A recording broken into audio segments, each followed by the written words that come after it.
Hello, everyone. Welcome to Small Talk. Well, today's guest is a teacher at World of Music and Arts. He's a composer at Circle of Eagles Lodge Society. He's a lead player at Sons of Granville. Time to meet Thomas Beckman. Welcome to the show, Thomas. Hi, thanks for having me. You're welcome. Now, what I didn't mention is that you're actually a violinist as well, right? Violist, actually.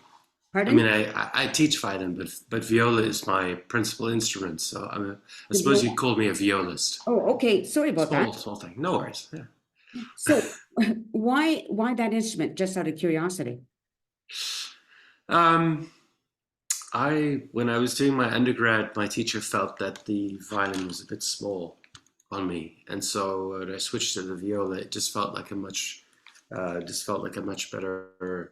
fit with my body. So, but I also prefer the sound of the instrument, and I prefer the repertoire. And also, as an orchestral instrument, I much prefer the role it plays versus the violin. It enjoys the inner harmonies of the sound.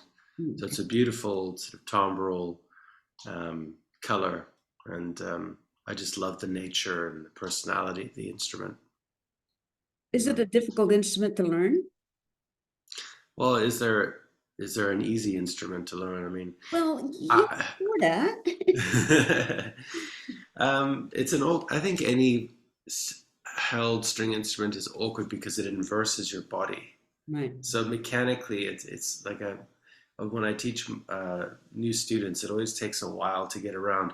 That's why they always recommend that you start very young, because the younger you are, the more malleable your body is.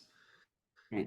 But it is mechanically quite an awkward instrument to play. So yeah, it's pretty tough, and the viola has some unique challenges to the violin in the sense that it's bigger and the strings are thicker, so it requires even more TLC with the bow. Um, it's not, but then again, I find violin so small and awkward, and the repertoire is so nimble and fast that I'm slower, so I prefer the viola. It's a bit more accessible to me. Okay, yeah. Now, you're the lead player at Sons of Granville. So tell me Mm. about that. Well, in 2010, I met a guy called Matthew Lennox, and we started busking. And we primarily started busking around Robson and Granville Street. And I'm not sure if you know. I'm not. Where are you, by the way? I'm in Chilliwack.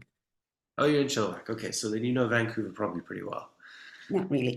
No? Well, you'll know that Granville Street is the main artery through which all the clubs and downtown. It's the main one of the big main streets, and so we were busking along Granville at Robson and Georgia, and over a period of 3 to 4 years, we built up quite a big following.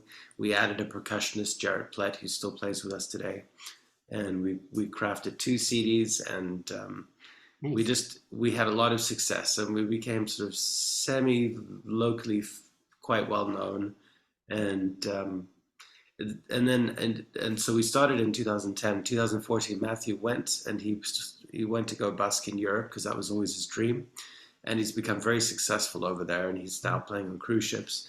And Justin, who produced our second album, then sort of stepped in as guitarist, and now we found ourselves, Sons of Granville, were quite a successful corporate band. So we do a lot of corporate gigs and weddings and stuff, and we do the odd little public festival as well. Oh, So interesting. It's it's kind of fascinating. like it's kind of like a rock folk Yeah. duo, purely instrumental with a lot of improvising, and we've become quite adept at just kind of changing rhythms and experimenting on spots, and just so we're quite a sort of a fun group to watch. We don't just play the covers. We sort of do a lot of improvising and taking a lot of risks mid performance, and that's a big part of the fun that I think is Sons of Granville. Oh, that must be really cool. Improvising Yeah, thing. Yeah. yeah. Um, okay, so and then when did you become a teacher, a music teacher? Well, I mean, I just sort of, like a lot of musicians, when you get out of school, you're looking for ways to make money, and so teaching becomes is always going to be one of the big feathers in your hat. Um, and so I was, but this job that I have now, World of Music and Arts, is a real, um, it was a real sort of what would you say? It was a real step up in the sense that suddenly I acquired a studio of 20 to 30 students, which I hadn't had anything like that before. So, Right. and that's been going strong since the end of 2021. So it's a really nice school. They've got hundreds of students and some great teachers, a very strong piano department, and down in Steveston, which is a beautiful area.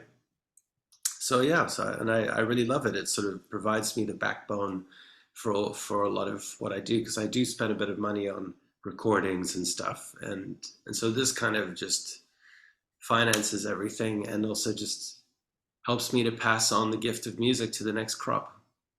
I can't help it. I wonder, and I ask this of anybody who teaches anything. Do you ever get these students, a student that just stands out? I have some students who are quite talented, more talented than I was, certainly technically very gifted. Just learn quickly. But I find that learning is kind of like the stock exchange. It's kind of like this, it's never a smooth ascent. Right. But it's everybody sort of comes in with their own gifts. Some students are a bit more conscientious, and so they're a bit more sensitive to musical phrasing. Other students are technically very gifted, but don't have an ounce of musical understanding. So it's a very sort of lopsided, strangely distributed situation of talents and skills. Right. But yeah, I think one of the biggest challenges is finding a way such that the technical challenges and demands of the instruments don't hijack the fun, because it's just one of those instruments that does require a lot of slog work. But when you do put in that slog work and you do actually make a big technical leap, it's very satisfying. Right. I was just thinking about when my son was young, he wanted to learn he wanted to learn to play the organ, and the instructor said that my son could play by ear, and the instructor said, don't let him do that. Let him learn the notes. So right. How do you feel about that? I think I think both are important, because at the end of the day, the notes are a means. It's not the end. And one of the things I like to do is often take away the music once the student has acquired once they can play the piece. I mean, if you've been practicing something for months, chances are you probably do know it by heart anyway. Yeah. But so few of us will actually say, well, let me actually play without the music. And when you take the music away, suddenly that spotlight of attention goes from notes on a page to what's happening here, which is much more important. So I think it's important to get away from the notes.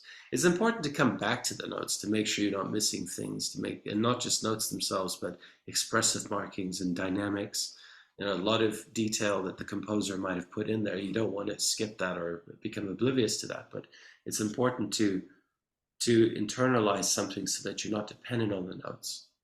I also like to every now and again I'll introduce a brand new key for scales, and I'll just do it purely by ear with the student. And I think a lot of the world's best musicians grew up that way. Okay. If you look at the gypsy violinists, so the generations of musicians that flowered out of the Hot Club du Paris, that's that way of playing music was so much more organic. It wasn't, here's a manual, play from that. It was like your father would teach you or your mother would teach you how to play the instrument, and you just imitate. Yeah. And Suzuki had a similar philosophy, where the whole method of Suzuki was the student would learn from the parent, and the parent would be learning as well. And so that imitation style, I think, is very important. We've kind of lost it, but I think that there's something more organic and deeper in that way of learning than just looking at notes on a page. Sure, yeah. Because you have to be able to feel it, right? You have to feel it, yeah. You have to build that inner ear. You can't be so reliant on an external source. Right, yeah. So, but if you want to heavily systemize something and you want to be able to standardize and pass it around, then of course writing or musical notes is indispensable. Yeah, right. Now, tell me about Circle of Eagles Lodge Society. What is that? It's an organization run by some of my indigenous friends who it's a halfway house for people who are trying to find ways to acclimate themselves back into the system after you know, time being put away. Hmm. But I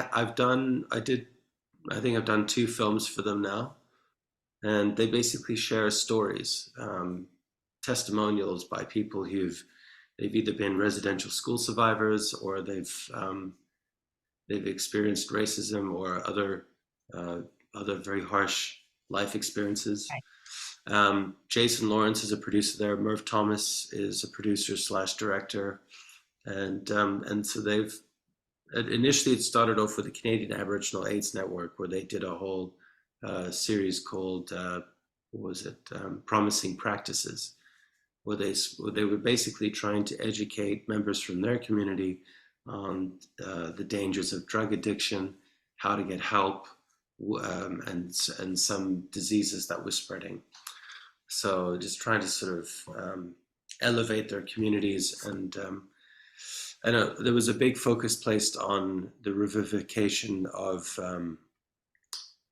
of community practices like drumming circles and community events, to try and get back in touch with their culture, which was, as we all know, was so badly damaged by colonialism, right? So a lot of those films tended to focus on those issues, and for me, coming in as an outsider, it was very educational for me, um, and it was just about trying to create an atmospheric musical soundtrack to these very compelling emotional testimonies.